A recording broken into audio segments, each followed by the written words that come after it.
اور ساتھیوں بس مدینے میں وہ دن بڑا عجیب تھا جب سیدنا فاروق اعظم کے بیٹے کا معاملہ آ گیا۔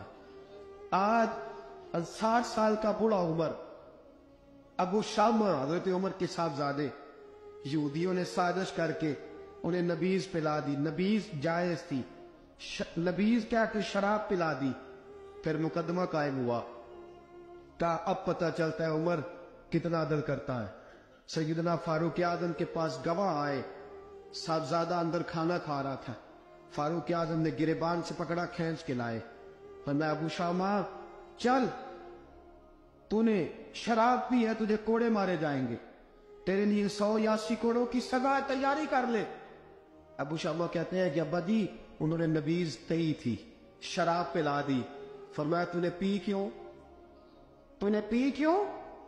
بڑے بزم میں بار شیر مسجد نبوی کا فاروق اعظم، اولاد تو بزدل کر دیتی ہے نا بندے کو، اولاد تو کمزور کر دیتی ہے۔ آج مدینے نے عجیب ماجرا دیکھا، حضرت فاروق اعظم کی زوجہ روتی ہوئی آئی، کہنے لگی حضرت جی میرا لخت جگر ہے، ایک کوڑے کے بدلے پیدل حج کروں گی، ایک کوڑے کے بدلے صدقہ اور خیرات کروں گی، میرا بیٹا غلطی کر بیٹھا ہے، یہ کام نہ کرے۔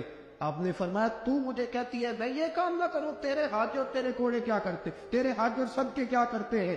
کوڑے لگانا میرے مصطفیٰ کی شریعت کا قانون ہے۔ تو بیٹے کی بات کرتی ہے، عمر کا اپنا معاملہ بھی ہوتا تو عمر یہی سلوک کرتا۔ لوگوں نے کہا حضرت جی آپ تھوڑی دیر، ابھی ان کی والدہ پریشان ہے، گھر میں پریشانی ہے، ذرا ٹھہر جائے، کل پرسوں ترسوں سزا دے لیجیے گا۔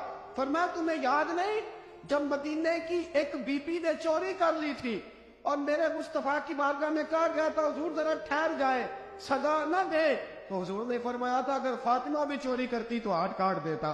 تمہیں یاد نہیں نظر مصطفیٰ کے ٹکڑے کھانے والا ہوں، میں کیوں دیر کروں؟ اس نے گناہ کرنے میں دیر کی ہے، جو سزا میں دیر کروں، برساؤ کوڑے۔ حضرت افلا نامی غلام، حضرت جی آپ کا لخت جگر ہے۔ فرمایا لخت جگر نہ دیکھ، مصطفیٰ کا قانون دیکھ، میرا بیٹا نہ دیکھ، مصطفیٰ کے قانون کا قیام ضروری ہے۔ اگر علی بیٹے کی قربانی دے سکتا ہے، اگر لوگ فاطمہ کے بیٹے کی قربانی یاد رکھیں گے تو تاریخ کبھی بھی عمر کے بیٹے کی قربانی نہیں بھولے گی۔ فرمایا غلطی سے ہو گیا یا جیسے بھی، اسے خیال کرنا چاہیے تھا، کوڑے لگاؤ۔ 80 کوڑے لگے تو بیٹے کی روح پرواز کر گئی۔ جب جوان بیٹا کسی کا، کوثر نیازی نے کہا تھا باپ کا جنازہ اٹھانا بڑا آسان، پر بیٹوں کے جنازے اٹھانے بڑے مشکل ہیں۔ جب فاروق اعظم کو بیٹے کا انتقال ہوا، بیٹے نے آنکھیں کھولی، باپ کی طرف دیکھا تو سیدنا فاروق اعظم عدل و انصاف، 2 آنسو آنکھوں میں آئے، کہ بیٹا حضور سے جا کے کہنا کہ عمر نے بیٹا نہیں دیکھا، آقا تیرا قانون دیکھ، جا کے حضور سے تیرا پیغام دینا۔ حضرت ابو شامہ رضی اللہ تعالیٰ عنہ وصال کر گئے۔ تاریخ کیسے کیسے منظر ازالت الخلفاء شاہ ولی اللہ کی بطور والا پیش کر ہوا۔ حضرت ابو شامہ کا وصال ہو گیا، 20 کوڑے باقی تھے۔ لوگوں نے حضرت جی آپ کیا کرنا ہے؟ فرمایا اس کا جنازہ پڑھو، اسے قبر میں دفن کرو، باقی 20 کوڑے اس کی قبر پہ مارو، اس کی قبر پہ 20 کوڑے مارو۔ کا حضرت جی ایسا بھی ہوتا ہے؟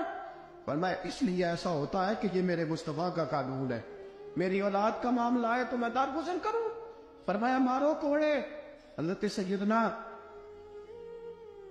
حذیفہ بن یمان فرماتے فاروق اعظم بیٹے کی قبر پہ کھڑے تھے، داڑھی آنسوؤں سے بھری ہوئی تھی۔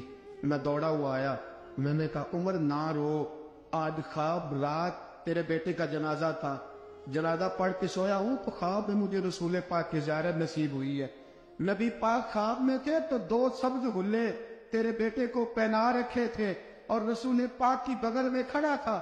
حضور نے فرمایا عمر کو جا کے کہنا کہ تو نے بیٹا پاک کر کے بھیجا تھا، اللہ نے جنت کے سارے دروازے کھول دیے ہیں۔ اللہ نے عمر کو میرا سلام کہنا اور اسے کہنا عمر تیرا حدود اللہ قائم کرنا خدا کو بھی پسند ہے، مصطفیٰ کو بھی پسند۔ ساتھیو عمر انتقال کر گئے، 26 ذی الحجہ کو زخم لگا، یکم محرم کا دن، آج کا دن حضرت فاروق اعظم کو یاد رکھنا، لوگوں کو بتانا، دن بار عمر کی باتیں کرنا، خراج تحسین پیش کرنا۔ حضرت فاروق اعظم کو زخم لگا، آپ نے فرمایا اپنے بیٹے سے بیٹا جا حضرت عائشہ کے پاس،